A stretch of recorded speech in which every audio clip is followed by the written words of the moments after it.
મંત્રી અડધો કલાક ઉભો ના થવા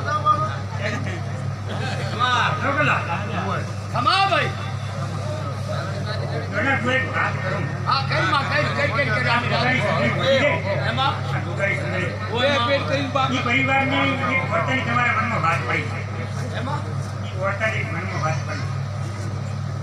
પરિવાર હા